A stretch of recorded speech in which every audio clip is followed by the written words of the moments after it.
Okay, so, ngayong umaga, nais ko pong mag-share ng tatlong S. Okay? O yung SSS. Sino may SSS? SSS, Social Security System. Okay? So, itong SSS na akin pong i-share ay hindi po nandito sa lupa ng pensyon. Okay? Na magpe-pension sa atin. But this is indeed tatlong S na makikita po natin sa katauhan o kaya ay sa kalikasan ng ating Panginoong Hesus. Okay? At ngayon nga po ay isa sa mga pinagkukulan ng pansin ng tao ay ang security. I mean security ng education, security ng sarili natin, security ng kinabukasan natin, security ng mga anak natin, o maaaring security ng education sa ating mga anak. So, marami pong mga pagsisiguro at pinaghahandaan ng mga magulang, at hindi lang ng mga magulang, maging ng isang individual. Now, we want to be secured. In our days, na kung saan ay halos, minsan bigla na lang babagsak sa economy, biglang bubulusok, biglang gaganda, biglang may kalamidad. So, gusto nating maging secure. Okay? Kaya, isa sa mga nais ko pong i-share ngayon ay ang hindi lang security dito sa lupa. Ngunit itong tatlong S na nagpapahayag sa kalikasan ng ating Panginoon. So, sa 1 Peter chapter 2 in verse 10, nais ko pong iisa-isahin natin. Verse 18 pala, sorry. Sabi ng Panginoon ni Paul sa mga lingkod ng Panginoon, ni Peter, I should say, I'm sorry. Sabi ni Peter, honor our servants, be subject to your masters. With what? With all fear. Okay? Not only to the good and gentle, but also to the forward. Now, kung sasabihin titignan natin, napaka-imposible po yata, na mahirap yata ito, na hindi lamang sa mabubuti. Kasi minsan, pag mabuti yung post natin, mabuti din yung ating response. Pag mabuti yung ating nangunguna, maganda din yung response natin. But how about kung hindi maganda yung kanyang pakikitungo sa atin? Ano daw ang ating magiging response? Ang sabi ni Paul, still you must subject. Okay? You must respect, you must give reverence. Okay? And in verse 19, for this is thankworthy. Nais ko pong basahin ito sa wikang Tagalog. Sabi po niya sa Tagalog, dito ay, sapagkat kapuri-puri ang nagtitiis ng parusa kahit walang kasalanan bilang pagsang-ayon sa kalooban ng Diyos. Minsan po, pag may mga dumadating sa ating na mga pagsubok at pagtitiis, ay hindi ho natin nakakayanan. Malimit ho, maraming nag-give up.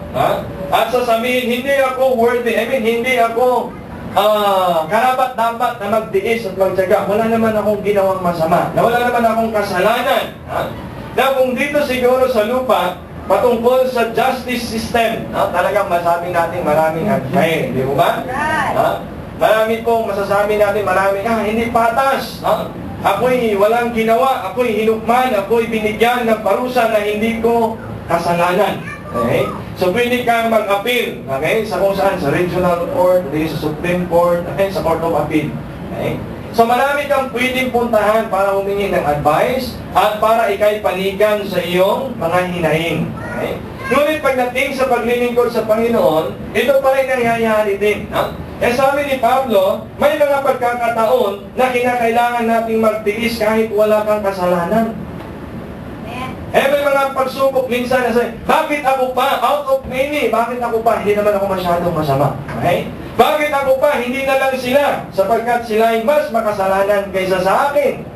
Okay? Sabi ni Peter, sabi ni Peter, kung siyang tinitiis mo ito, na kahit wala kang kasalanan, ito pala ay bilang pagsang-ayon sa kalooban ng Diyos. Na sinasabi mo, Lord, okay, sang-ayon ako sa inyo.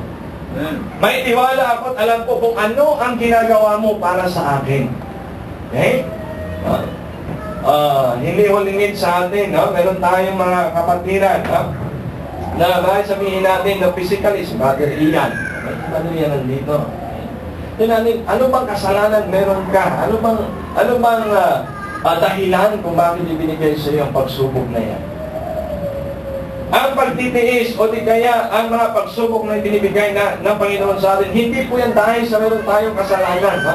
Ito pala minsan ay nangyayari bilang pagsang-ayon sa kalooban ng Diyos. Lord, alam ko kung anong ginagawa mo. Amen? Lord, I know you have a purpose on this. Amen. And that number one, nais ko pong i-share. Yung number one na S is standard. Standard. Okay? Sa anong standard ito, Pastor? Ha? Ang salitang standard, ang ibig sabihin pala nito ay a level of quality. Okay? A level of quality. Okay? Sa anumang factory, meron tayong ISO, International Standard Operating System or operational. At sinusunod nila kung ano yung standard na dapat meron ng isang company. Tama po ba? Okay? Sinusunod nila at binabatay nila doon yung quality ng kanilang product. Pag hindi pasado, tapon po yan. Yeah? Kaya nga po may mga reject minsan, okay? Na mayroong mga damage, kaunting damage, pag hindi nakapasa sa quality control, tapon. Sa pera na yan, wala na. Dahil meron silang sinusunod na standard. No? Sa buhay bilang Kristyano, ang ating Panginoon pala ay nag-set ng standard. Okay? At ito po ay hindi malayo o hindi ho natin kailangang hanapin sa ibang tao kasi madaling magkumpara ng buhay natin sa iba at ang kadalasan nangyayari pag kinumpara natin ang sarili natin sa iba, nadi-discourage tayo. Bakit si ano parang mas pinagpala kaysa sa akin? Okay? Bakit si ano mas pasaway? Pero mas binibless. Okay? Pwede ba yun? Okay. Yung standard ng ating Panginoon, tingnan po natin sa may verse 21. Okay? For even hereunto were ye called, because Christ also suffered for us, leaving us an example that ye should follow His steps. Kaya pala sinabi at hinikayat tayo ni Peter, sabi niya sa may verse 19, nakapuri-puri ang pagtiis at pagtitiyaga dahil ito ay pagsang-ayon sa kalooban ng Panginoon. For what glory is it if when ye be buffeted for your faults, ye shall take it patiently? Kasi kung ito daw ay isang parusa o isang pagbigay ng pagsubok sa atin dahil karapat-dapat tayo, magkakaroon ka kaya ng patience to take it? Magiging matyaga ka kaya? Dapat lamang kung ito ay bunga ng ating faults, sabi ni Peter. But, if, when you do well, kung hindi ka man lang gumawa ng kahit ano na katiwalian o kasamaan o kasalanan, and suffer for it, you take it patiently, this is acceptable with God. Kahit pa man sabi niya, na gumagawa tayo ng maayos, ngunit may pagkakataon na kinakailangan nating magtiyaga at magtiis. Sabi ni Paul at ni Peter, take it patiently. Take it patiently. For this is acceptable with God. So isang bagay na kailangan pala nating maintindihan, there are times, sabi ni Peter, na kailangan mo magtiis, magtiyaga dahil sa kalagawan mo. Bunga ng kasalanan mo. Bunga ng katiwalian. Bunga ng kasamaan ng tao. Kinakailangan yun. Sabi ni Peter, take it patiently.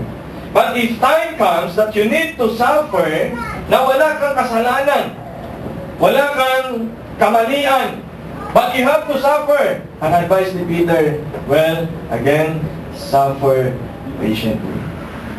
Okay? Dahil ito daw ay katanggap-tanggap pa rin sa Panginoon. So kung may mga pagsubok tayo sa buhay, sometimes hindi natin maintindihan, why me? Okay? Bakit ako? Bakit kami? Kasi sabi ni Peter, take it patiently. Ramdam ng Panginoon. Okay? Alam ng Diyos. Okay? And in 2 Timothy chapter 2, 2 Timothy chapter 2, dahil minsan po pag pinakinggan natin ang tao sa paligid natin o maaring ang mga sinasabi sa atin, no? Ay dahil sa kagagawan niya, dahil sa iyan, dahil sa tama lang sa iyan. Di ba? May mga ganon. Ha? Pag nakikita tayong nagtitiis, sinasabi, bagay lang sa iyan. No. There are times that God really made it for a purpose. 2 Timothy chapter 2, 11 to 13. 2 Timothy chapter 2, 11 to 13. Now Paul said to Timothy, it is a faithful saying, for if we be dead with him, we shall also live with him. If we suffer, we shall also reign with him. If we deny him, he shall deny us. If we believe not, yet he abideth faithful, he cannot deny himself. Kasi isang encouragement ni Paul, sabi niya, if we suffer, we shall also reign with him. Kung may pagtitiis, may pagtsatsaga, may panahon din na tayo daw ay mangangasiwa na kasama ng ating Panginoon. Amen? So kung may mga pagsubok, let us be encouraged. That hindi ito dahil sa sinasabing pinaparusahan ka ng Panginoon dahil karapat-dapat sa iyo o papakinggan natin yung tao, bagay lang sa iyan. Okay? Dahil gawa mo. There are times that God will test us like Job. Si Job may ginawa ba? Para siya'y parusahan ng ganon ng ating Panginoon? It's not. Okay? But that God's power will be manifested in his life. So pag may pagsubok, tinitingnan, hindi lamang ng tao, ngunit maging ng ating Panginoon, ano yung magiging attitude natin pag may pagsubok? 1 Peter chapter 3 in verse 14. Balikan po natin. Sapagkat ang tao ay madaling makilala kapag may pagsubok. Ang maging sa kaibigan, di ba? Minsan marami kang kaibigan, ngunit pag may pagsubok, pat sila nawawala. Amen? So you will know, like this, sabi ng Panginoon, okay, if you suffer, suffer and not be ashamed of it. Why? Because we are God's partaker of this suffering. 1 Peter chapter 3 in verse 14, ano yung magiging attitude natin? Okay? 1 Peter chapter 3 in verse 14. But, and if ye suffer for righteousness' sake, happy are ye. Be not afraid of their terror, neither be thou troubled. So, sa panahon ng pagsubok, doon kasi nakikilala yung attitude natin. Tama ba? Okay. Pagka mayroon ka ng pagsubok, mayroon ka ng pagtitiis sa buhay, doon nasusubukan kung sino ka. Doon nakikita yung actuation mo, doon nakikita yung response natin. Magiging faithful ka pa kaya kapag sinubok ka ng Panginoon, Job? Pag inalis ka ng Panginoon, yung pinakamahal mo sa buhay, Job, will you still be faithful? Pag inalis kaya, Job, ng Panginoon, ang ari-arian mo na nagiging kagigiliwan mo, magiging faithful ka pa kaya.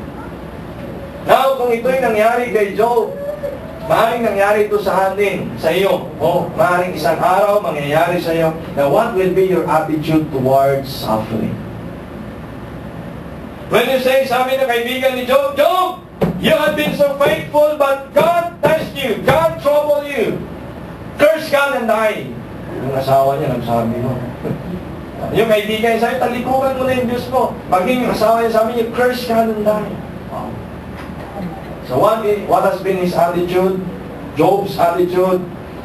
He was so grateful. He was not so grateful, but he still thanked the Lord. Sabi niya, the Lord giveth, the Lord taketh away.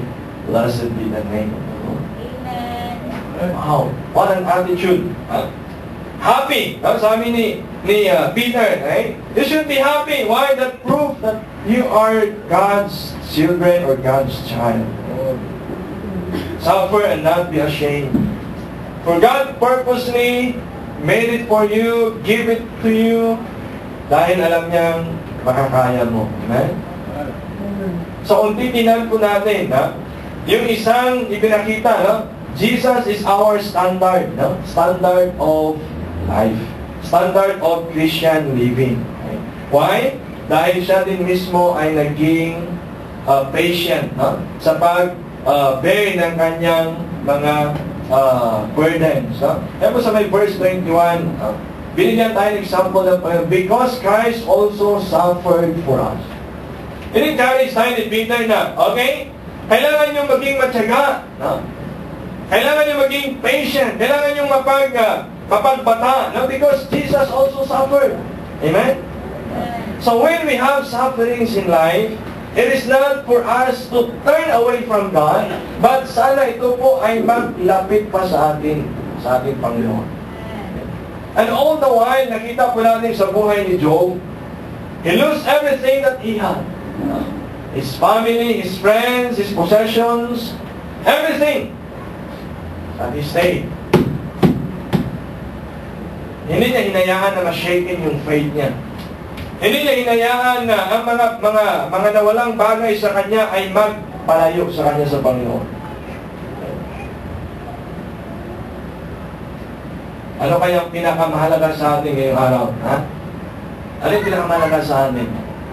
I mean, our family is so important. I mean, our loved ones, our possessions, yung hanap buhay natin, yung pamilya natin. But kung titingnan po natin yung level of faith na ibinigay o sinubok ng Lord kay Job, lahat na nandun na sa kanya. Lahat nawala sa kanya. But he was still faithful. Nung nag-suffer si Jesus Christ, lahat kinuha din sa kanya, di ba? Kaibigan niya nawala, tinalikuran siya. Yung disciple niya, tinalikuran siya. Yeah. Dininay siya. Yung kanyang mga family immediate, brother and sisters, mga brothers siya, ipinagkanulo pa nga siya. You see, he lost everything that he has. Kaya sabi ni Peter, if you have something in mind, if you have something in life that you suffer, and you have been afflicted, suffer it patiently. Dapat magkaroon tayo ng patience to endure these things. Amen? Amen. Jesus, our standard.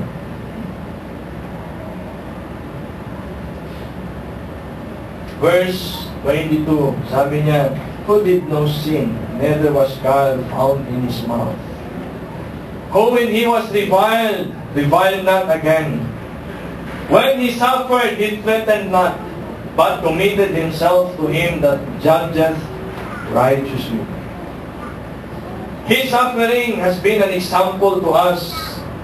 Sabi nito, he was reviled, ininsulto siya, pero hindi siya gumanti. Pinahirapan siya, ngunit hindi siya nagbanta. Minsan kapag siguro pag nangyari ito sa ordinary na tao, pag ininsulto ka, normally, ano mangyayari? Parang pag na-touch yung ego mo, mag-isip ka, gaganti din ako sa isang araw. Ganun ba? May araw ka din. Sa'yo ngayon. Sa'yo ang araw na ito, ang pagtawa sa iyo, sa akin ang huling halakak. No. When Jesus suffered, when He was reviled, He reviled not. When He suffered, He threatened. Nung siya'y pinahirapan, nung siya'y binugbog, di ba? Nung siya'y sinampal, nung siya'y tinusok sa tagiliran, hindi siya nagbanta. Pwede yung sabihin, may araw din kayo.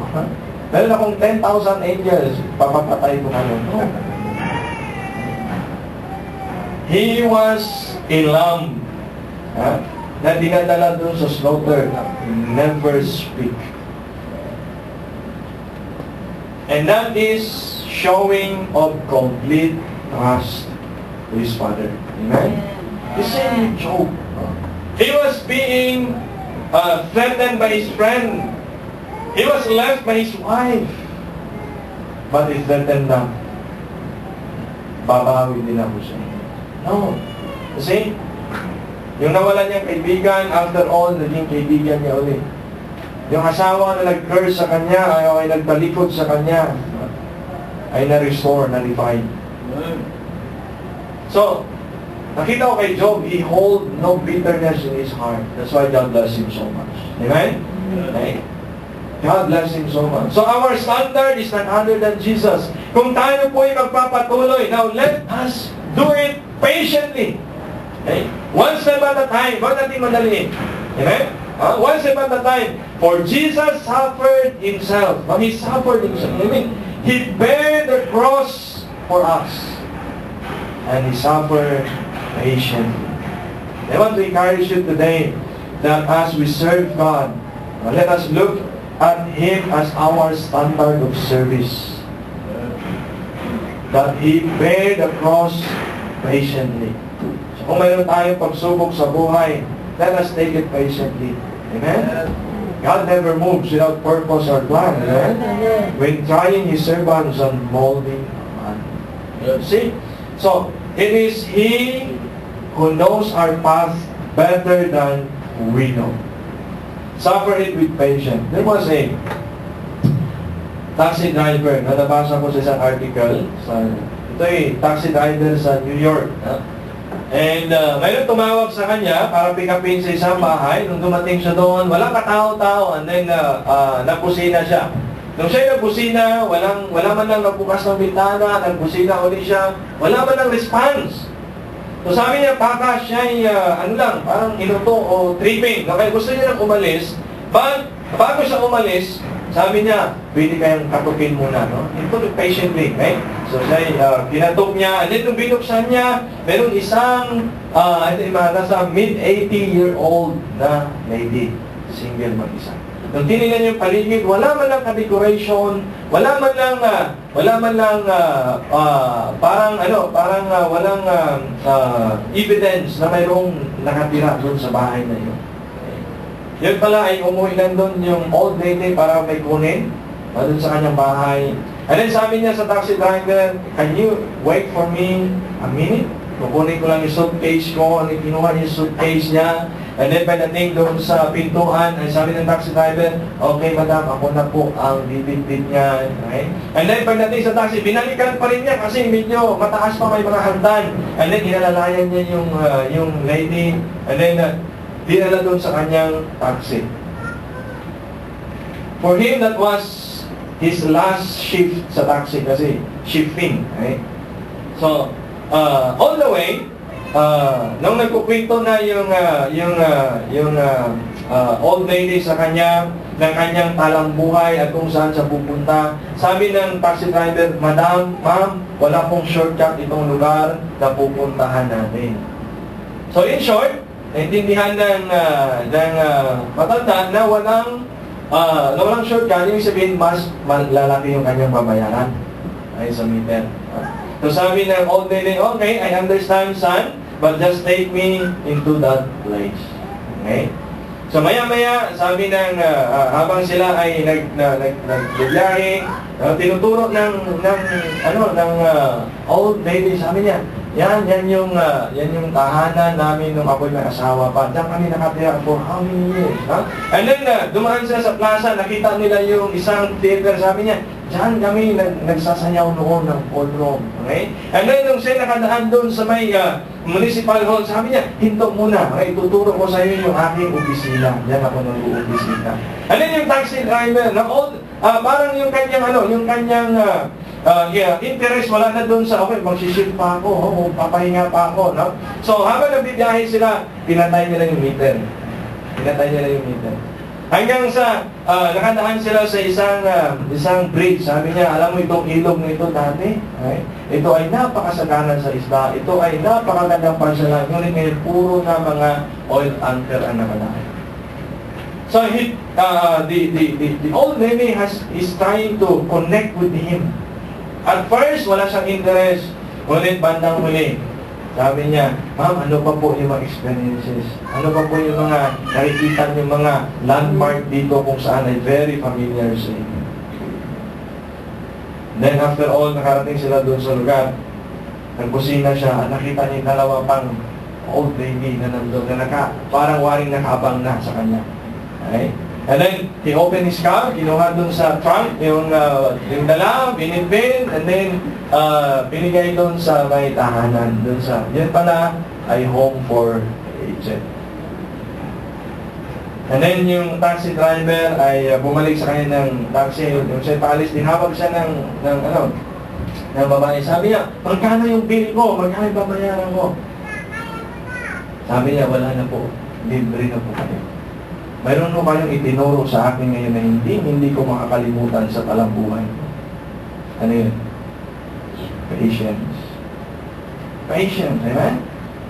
Just stay for a while. Okay? At sabi niya, nung siya nabiyahe na, kung hindi pala ako siguro ang nag-drive sa kanya, ay hindi na siya pinick up doon pala. Kasi ang taxi, mga taxi driver, nagmamadali para makaabot ng kanilang boundary. Okay? So patient. And if we have sufferings and testings and trials and troubles in life, let's stay patient. Bear with it. Jesus bear our sins on the cross of Calvary for 3 hours or more. He suffered for us. Ayun, dali-dali na naman ng pastor, 3 hours lang pala. All the pain was there that you can ever imagine. So number 1, Jesus our standard. Number 2 is verse 24. Who his own self bare our sins in his own body on the tree, that we, being dead to sin, should live unto righteousness, by whose stripes ye were healed.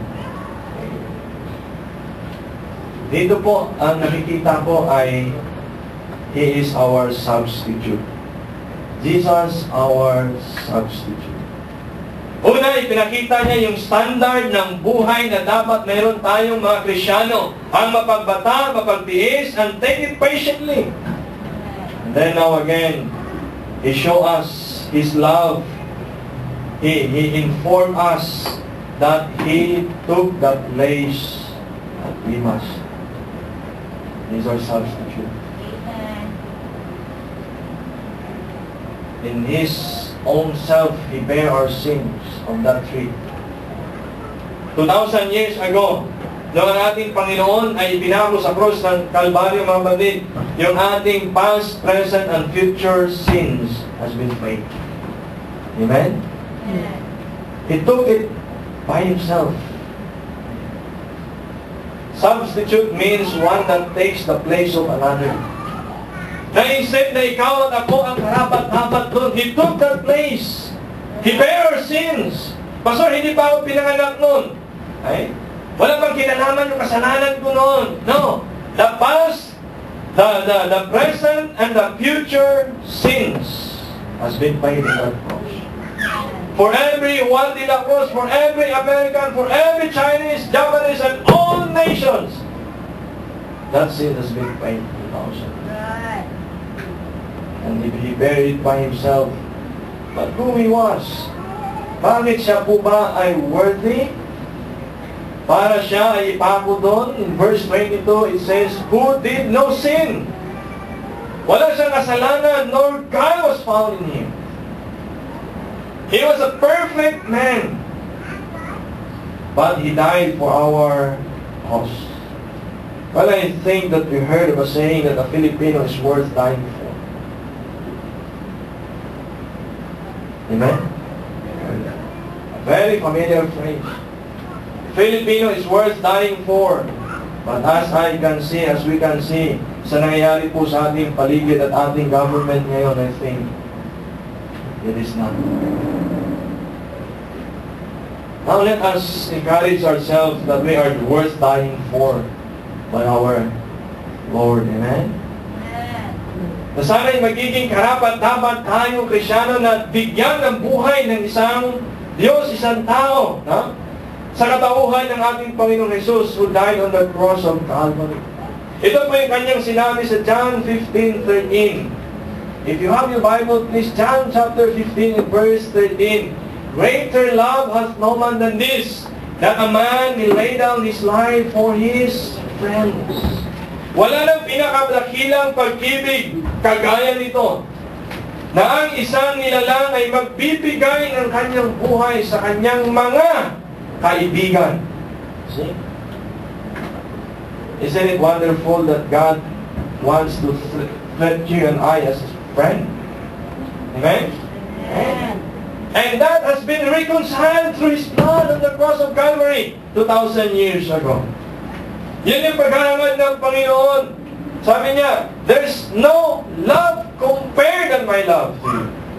There's no greater love than this. That a man will lay down his life for his friends. Now, if you can, for a moment, isipin po natin, kung yung buhay nga niya ay hindi niya iniligtas, hindi niya kinontain para sa iyo at para sa akin, ano pa kayang pinakamahalagang bagay para sa iyo na hindi niya kayang ibigay? Ngayong umaga, let me ask everyone, anong pinakamahalaga sa iyo ngayong umaga? Is it your profession? Is it your family? Is it your possessions? Money? Ano ba? What and who is the most important person or the most important thing in your life? What would it be? Well, health. Okay? For health is wealth. Amen? Ano kayang pinaka-importante sa ngayong umaga? For me, it's just a 4-letter word. Life. Life. Ano man meron tayo sa buhay kung wala kang buhay? Anong sabi ni Job? The Lord giveth and the Lord taketh away. Blessed be the name of the Lord. Alam niyo po kung bakit nasabi ni Job? That the Lord taketh, the Lord giveth, the Lord taketh away. Blessed be the name of the Lord. What is His reason? Because sabi ni Job, naked came I out of my mother's womb, and naked shall I return unto Him hither. You see? That's why na-appreciate pa rin ni Job. Job, ano ka baliw? Nawala na yung possessions mo, nawala na yung pamilya mo, nawala yung kaibigan mo, nawala yung asawa mo, namatay 10 anak mo. Ngayon, nagpapasalamat ka pa rin sa Panginoon. What kind of person are you? Take, just, let's say for example, sino may maraming anak dito? Anak? Sa Ate Pining. Kuya Nick. 5, 4, 5. Sasabihin, kukunin ng Panginoon. Pastor, kunin na lang Lord yung buhay ko, ng mga anak ko. I tell you, sasabihin ng mga magulang mo. Amen? Ako na lang ang pahirapan. Yung magkasakit nga lang yung anak mo, sabi, Lord, pwede bang yung lakad ng anak ko sa akin na lang pwede? Okay, di ba?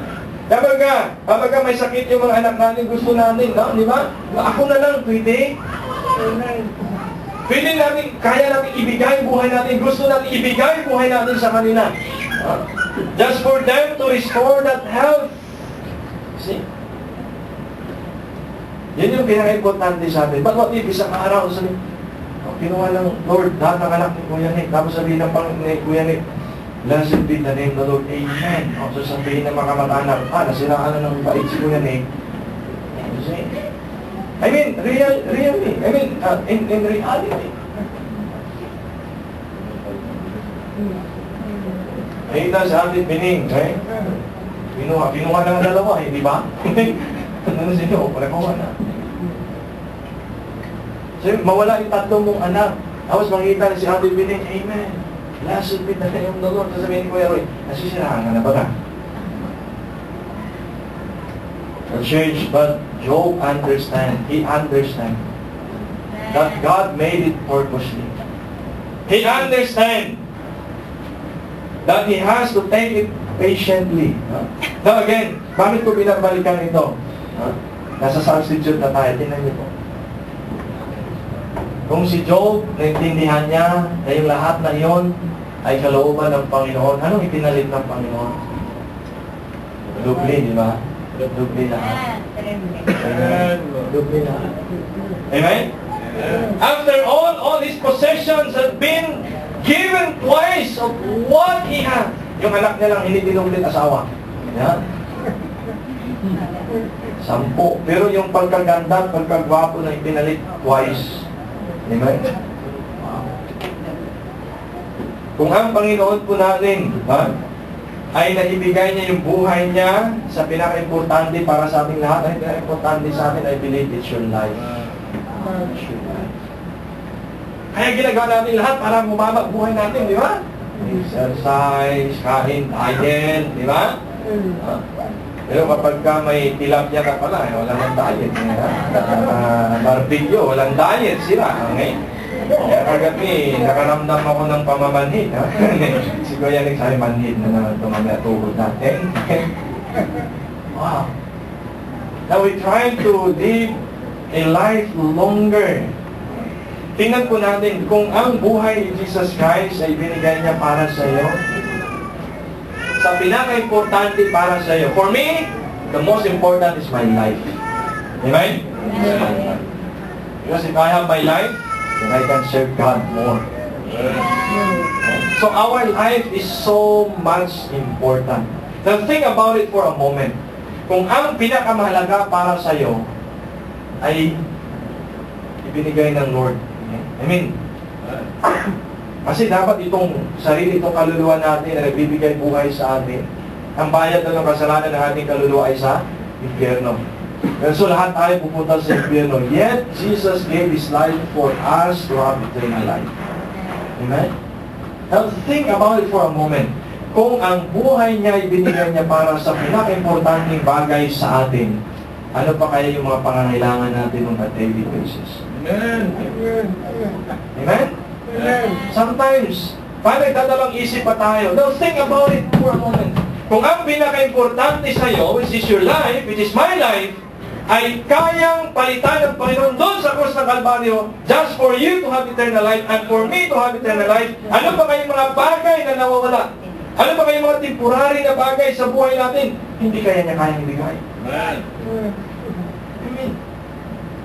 The most precious thing in you, binigay niya. And how much more yung kailangan natin? Magkano? 5,000. 10,000, bahay, lupa, kutsi, gold. Wag lang gold kasi mayroon na dun sa langit. Amen? I mean, let's think about it for a moment. Na nag-start ng ministry natin, needless to say what kind of trials and troubles we have. Ngunit lagi, isa lang ang lagi kong tinatandaan sinasabi, Lord, kung yung buhay mo binigay mo para sa akin, ito pa kayo mga pangailangan ko. Amen. That's the way I do. Lord, you're my friend, di ba? Minsan para akong baliw. Nandun pa ako sa una naming bahay. Nandun ako sa duyan, nakatingin sa langit. Ay, hindi, sindihan Mingo muna kasi baka mahulog sa nakatingin ko. Meron may duyan kami doon. Ay, kaya nga sabi ni Marbis, minsan nahulog ako doon sa duyan. Naputol yung duyan. Ang hirap pa lang, tagal mong hindi ka muna kasi hindi ka makahinga. Ang tagal. So minsan nandun ako sa duyan, sabi ko, Lord, ang dami kong ministry naisip.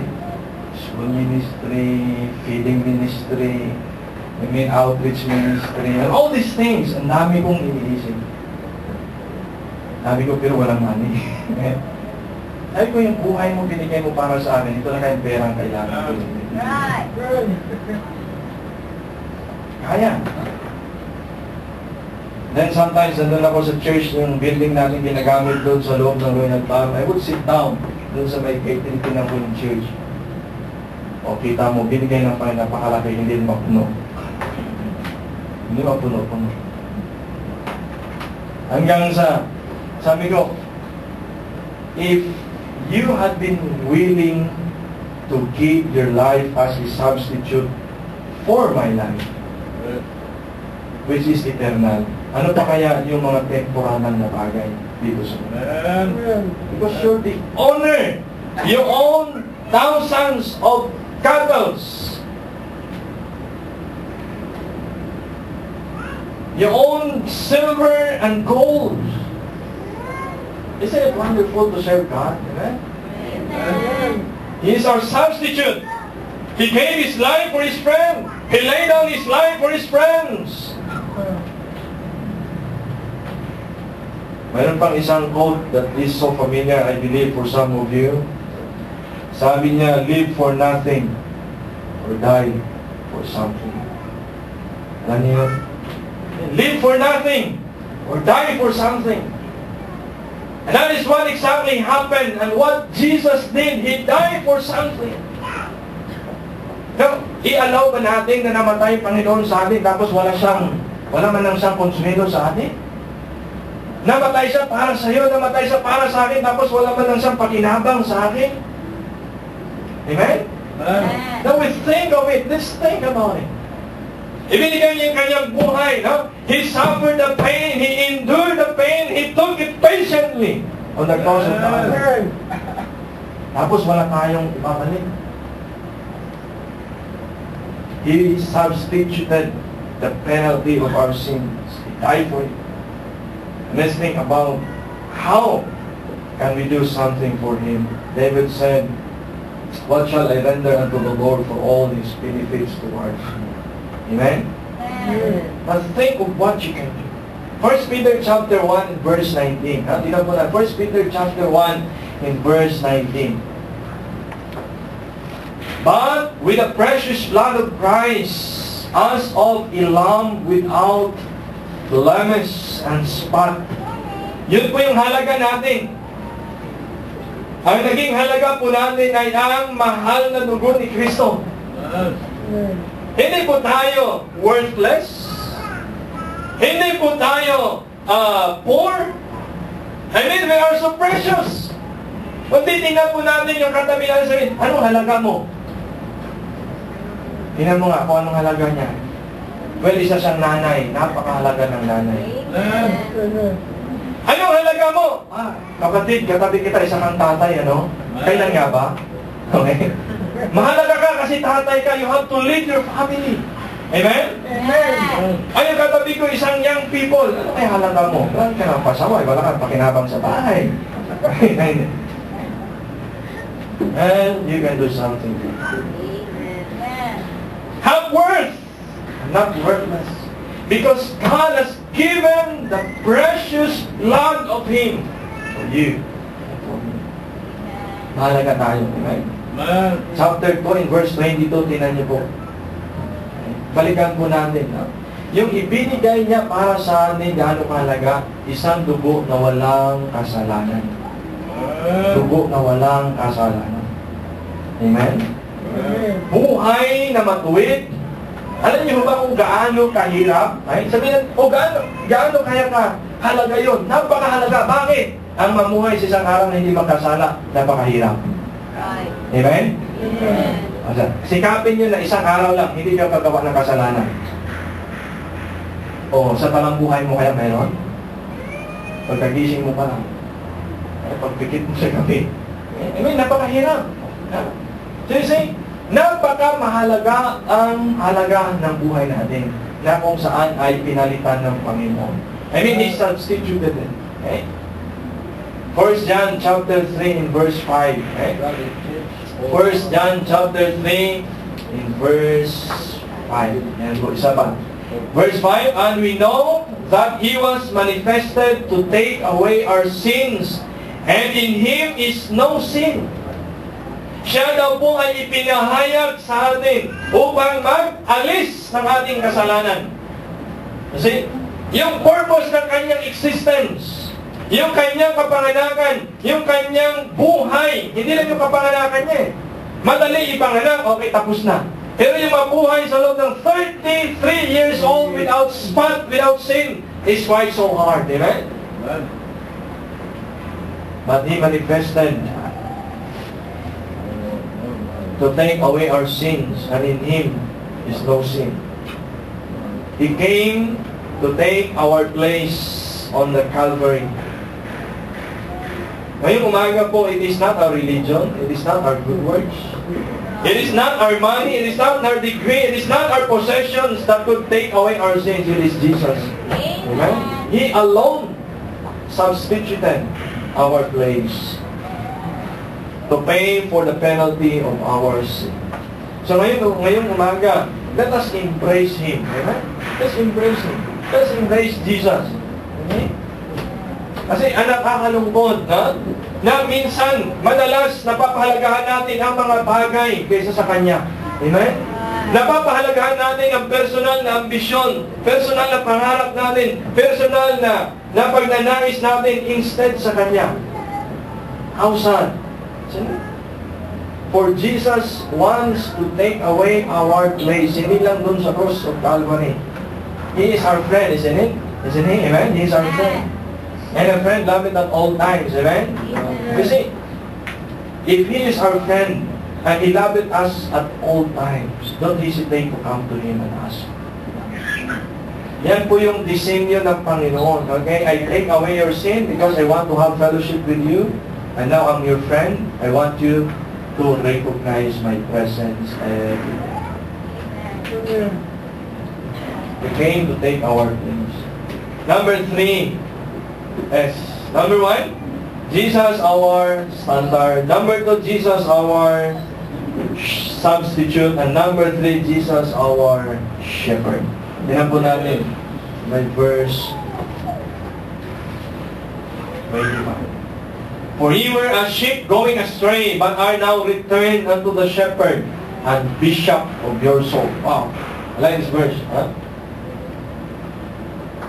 He is our shepherd. He is our bishop. Bishop means overseer, guard. And an overseer to make sure na ikaw ay nasa mabuti. Not just to oversee para bantayan ka, i-accuse ka. No. He is our overseer to make sure that you are in good.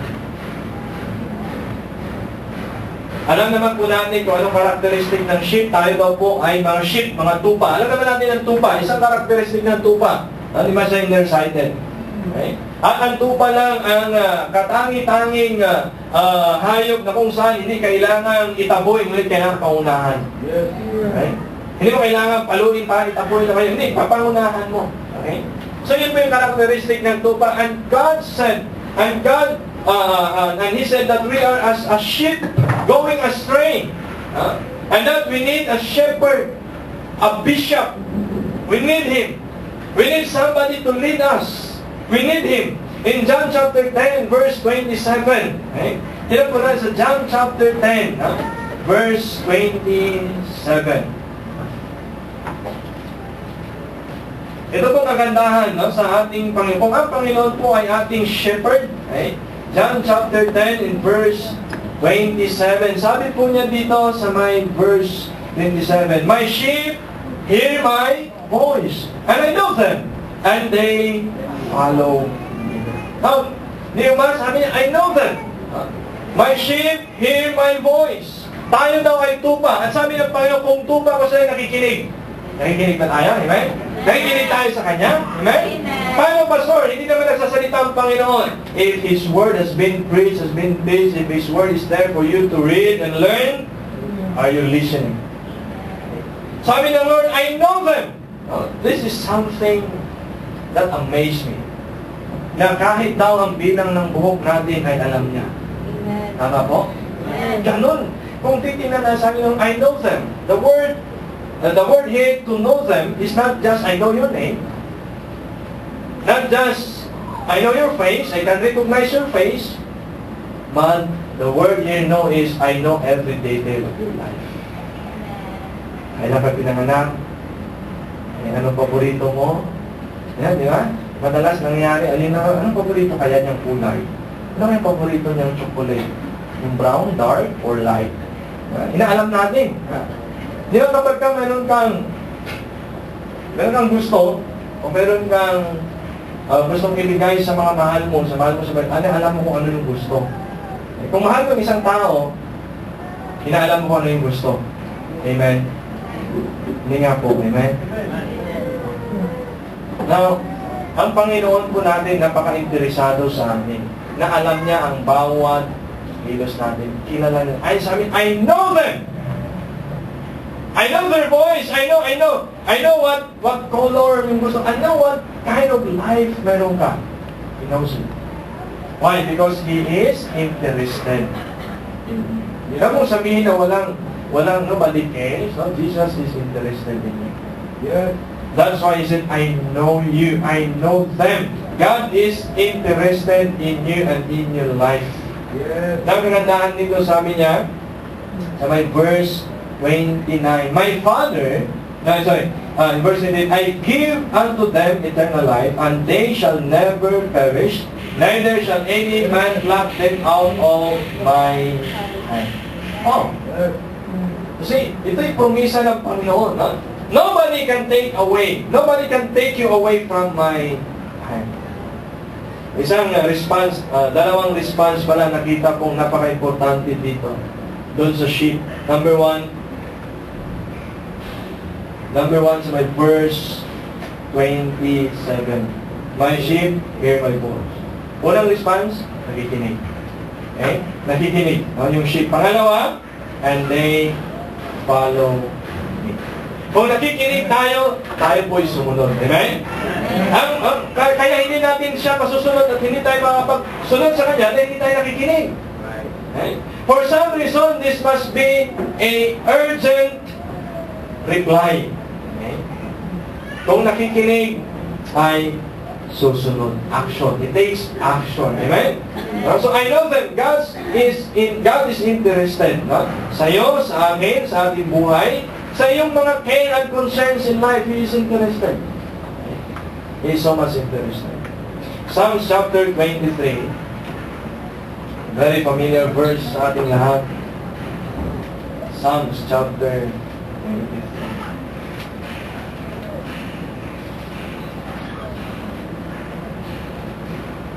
Alam niyo po itong verse, amen?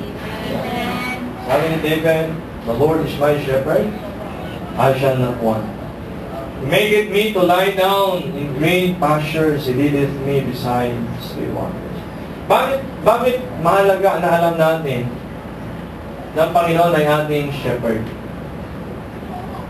Ibig sabihin siya yung tagapanguna natin. Maraming pagkakataon, lalo na sa pangangailangan, na sinisikap nating gumawa ng paraan. Di ba? Tayo, by our mind, our intellect, ating idea, gumawa tayo ng paraan. Okay? By our own. Pag sabi ni David, the Lord is my shepherd, I shall not want. Okay? May nakita ba kayong tupa na nagsisikap para maghanap ng kanyang sariling passport, gagawa siya ng sariling hulungan? Ha? May nakita ba kayong karnero o sheep na nagtatanim ng sariling damo para kainin? Nagagawa ng sariling inuman? O dyan ako iinom, gagawin namin? Now, ang sabi ni David dito, He maketh me to lie down in green pasture. If God is my shepherd, I shall not want. Ang ibig sabihin, I will not be in wanting. Okay? Why? Because God is in provision. That's it. God is in provision. He maketh me to lie down in green pastures. Green pastures, that signifies of success. He leadeth me beside the still waters. You see? It is God who will lead you kung saan yung abundance actually. Okay? Siya yung gagawa ng paraan kung saan yung maraming pagkain. Yeah? Sabi nga po, yung sheep hindi nagtatanim, dito ako magtatanim, dito ako nakakakain, next week dito naman, next week dito naman. Sino ang nagkikare para sa sheep sa kanilang kakainin? Yung pastor, yung shepherd. Okay? O dito kayo, papangunahan nyo kayo, kaya sabi niya, He leadeth them unto the still waters. So pinapangunahan, matatapos na. You lead them to a still waters, amen? Amen. You lead them to a still waters. Okay? He maketh me to lie down in green pastures. He leadeth me beside the still. Now, still waters signifies of abundance. Subukan yung mamingwit doon sa ilog na malakas ang agos. Sasabihin ng iba, sira ulo ka, no? Alam mong pag malakas ang agos, siyempre, walang nakatigil ng mga isda. Diyan. Okay? Kailangan mong mamingwit saan? Doon sa tubig na matining. Sigurado maraming laman yan. Amen? O, pastor, yung tapok namin matining yun. Tining, okay? So, just your common sense. Amen? Now, you see, yung shepherd, concern ng shepherd yung kakainin ng sheep. Concern niya kung saan yung mataba, alam niya kung saan yung malago, alam niya kung saan ang maraming dapat may mga makakain ng sheep. Si Jesus, shepherd lang natin siya. Amen? Amen. Kaya alam niyo, bago tayo gumawa ng plano, it's good na siya yung tanungin muna natin, Lord, saan ba dapat? Dito ba sa left, dito sa right, o forward lang? Okay? But sometimes, or most of the time, ang nangyayari, gumagawa tayo ng decision without consulting Him. Right. That's why, instead ng puntahan natin ay malago at maraming inumin at bountiful, doon tayo sa dry na, wala naman pala blessing dito. Kasi ginagawa natin sa kaparaanan natin. Let us consult God. Lord, where would you lead us? Amen? Where you want us to go? So dapat i-consult natin. Things can be different kung matuto po tayo mag-consult sa ating shepherd. Now he said, He restored my soul, He leadeth me in the path of righteousness for His name's sake. Dadalhin daw tayo ng Panginoon sa katwiran dahil sa Kanyang pangalan. Kaya hindi tayo hayaan ng Panginoon na ikakahiya siya o di tayo ay nasa kahihiyan. Yea, though I walk through the valley of the shadow of death, I will fear no evil, for Thou art with me, Thy rod and Thy staff, they comfort me. That is protection. Amen? Thou preparest a table before me in the presence of mine enemies. Thou anointest my head with oil, my cup runneth over. Surely goodness and mercy shall follow me. All the days of my life I will dwell in the house of the Lord forever. That speaks of sufficient. Amen. You will have enough. Sufficient is not just you live day by day. Sufficient is you have enough. You will have enough. Is God your shepherd? Is Jesus your shepherd? If Jesus is your shepherd, He wants to guide you in the way He wants you to do, He wants you to go. And yung kanyang pag-lead sa atin, I tell you, sasama niya tayo kung saan ay mayroong success, bountiful, blessing. In church, bago ako mag-close, may isang amin, sabi niya, Shepherd, Jesus, Shepherd of my soul, I give you full control. Wherever you may lead, I will follow. I have made a choice to listen to your voice. Wherever you may lead, I will go. I like this phrase, I have made a choice to listen to your voice.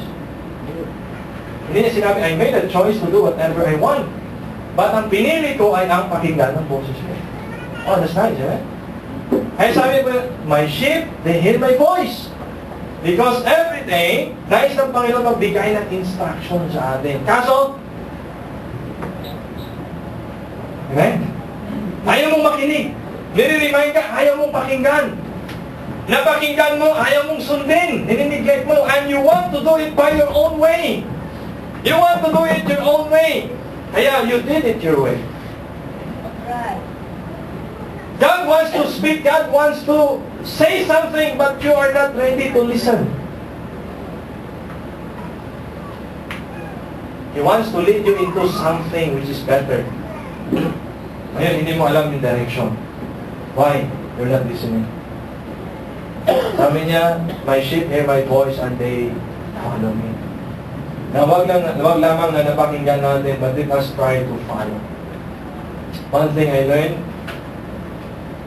in the ministry is to be sensitive sa leading ng Panginoon. Try to be sensitive sa leading ng Panginoon.